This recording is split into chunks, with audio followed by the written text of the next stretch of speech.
Hey, what's up guys? It's Visceral Films, and today I'm coming at you with two cameras once again for another one of these cosplay videos. And today I'm going to be breaking down my entire Mysterion cosplay inspired by South Park. Alright, so this entire thing starts off with a printed Lycra suit that I got off of aestheticcosplays.com. This was the Batman Rebirth pattern with no logo on it. As you can see, I put on my own logo. This was EVA foam, and then I painted it and weathered it with various techniques like dry brushing and a black wash, and I used an old 3D printed piece that I had to texture this, and then it was contact cemented on. As you can see, the entire thing is custom fit to my measurements, and I have socks on currently. So over top of this goes the undies. These were a part that kind of needed to be on here because otherwise the midsection looked kind of bland. These were literally just Fruit of the Loom boxers that I bought at Walmart, and then I airbrushed to make them look aged but not lightly shat.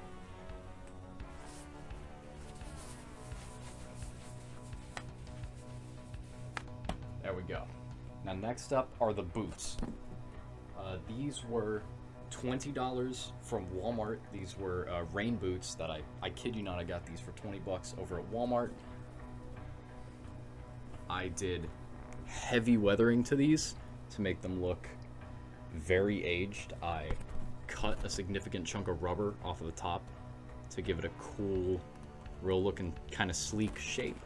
And I took a lot of inspiration from the Ben Affleck Batman boots on these, as well as did a whole lot of airbrush work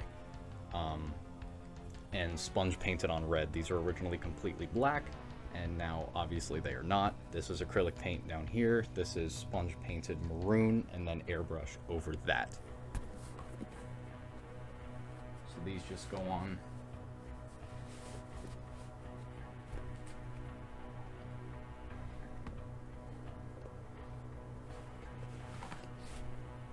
Those go on nice and easy, and then as you can see, they fit real snug with the safety pin in the back to help them stay tight. Next on the list is going to be the belt here. Now, the original Mysterion design from South Park has a normal black dress belt, but I thought that would look a little bit too boring for this very kind of modernized film-looking version of Mysterion, so I instead took a lot of inspiration from the belt worn by Robin on the Titans TV show. The live-action one with, I think, Brendan Thwaites. So, this was made out of EVA foam, and on the inside here is just a khaki belt that everything was kind of built off of, and it snaps from the back.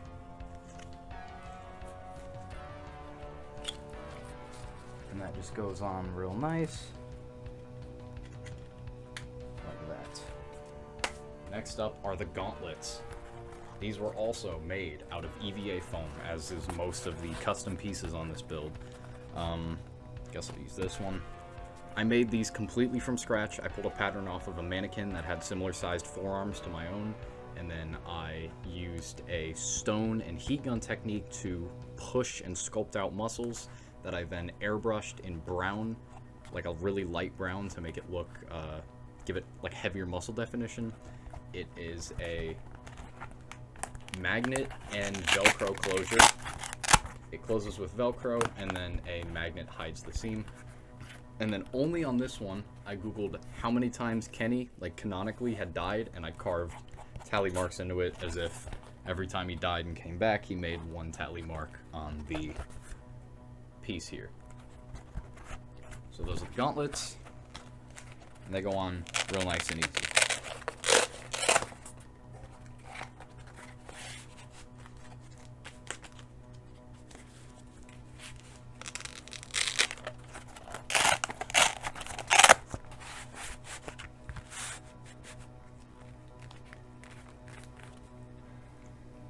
Alright, now those are on, I always try to leave a little bit sticking out of the top here just to hide my skin if the gloves come up.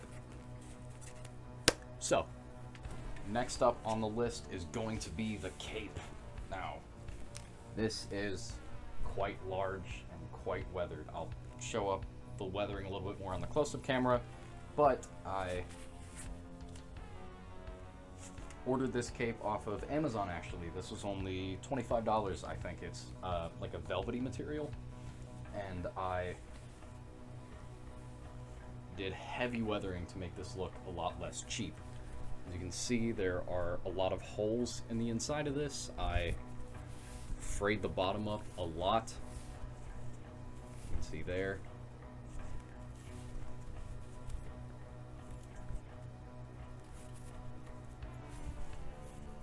And I did a lot of brown acrylic work to make it just look very kind of worn. And then the final touch on this was mixing black, brown, and water all in a little spray bottle and then spritzing that all over the entire cape.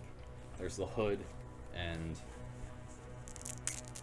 right here on the front of the hood is a little Velcro opening like that. That leaves only a hole exposed, and that'll come into play later. And then on the underside here is Velcro that lines up with this. If anyone's seen my other Mandalorian video, y'all know that I really like Velcro.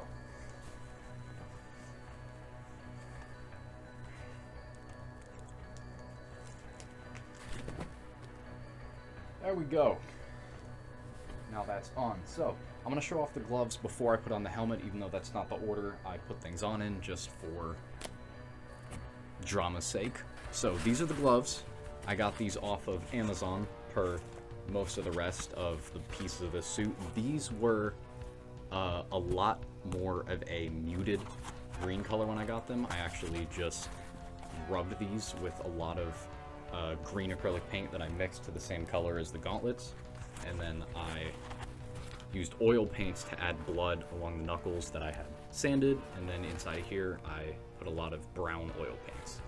So I made these look real kind of dusted up. Now finally, before I put these on, the piece de resistance, the cowl.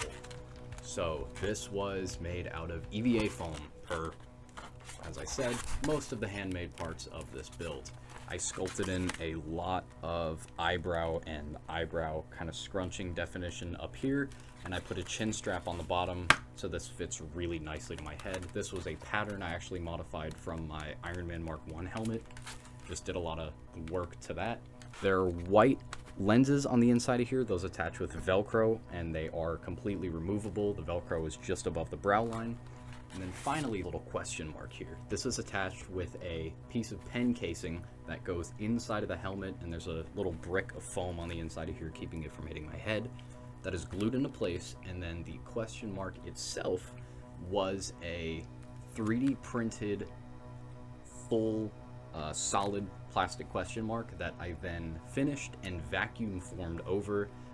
For those unfamiliar with vacuum forming, here's a video of it. As you can see, it's just melted plastic that is being sucked around whatever the buck is. That's the solid piece of plastic or wood or whatever the plastic is melting around.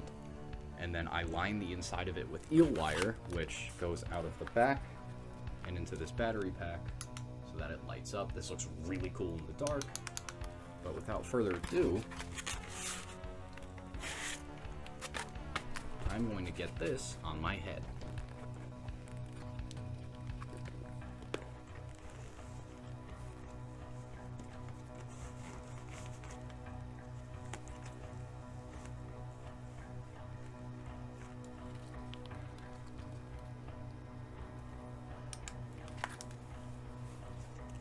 I usually thread this through the back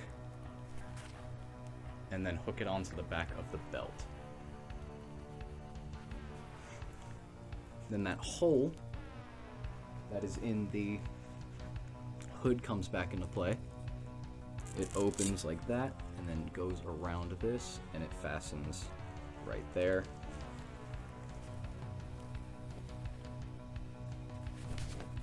And then finally the gloves go on.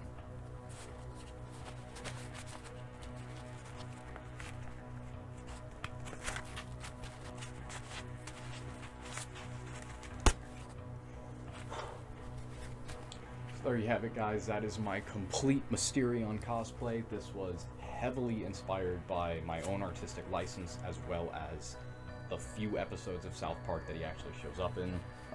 Also, this image really helped out. This was from the first episode Mysterion ever appeared in. This was mostly artistic license, however, and I took a lot of inspiration from Zack Snyder's Batman and Superman designs.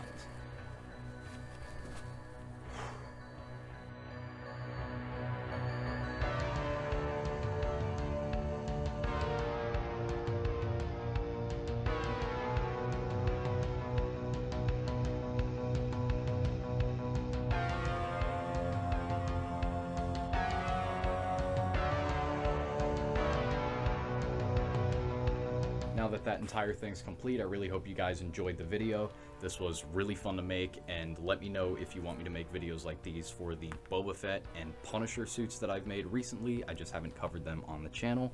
But with that said, make sure to drop a like, subscribe, or do whatever the hell you want. And that'll about wrap up this video. See you later, guys.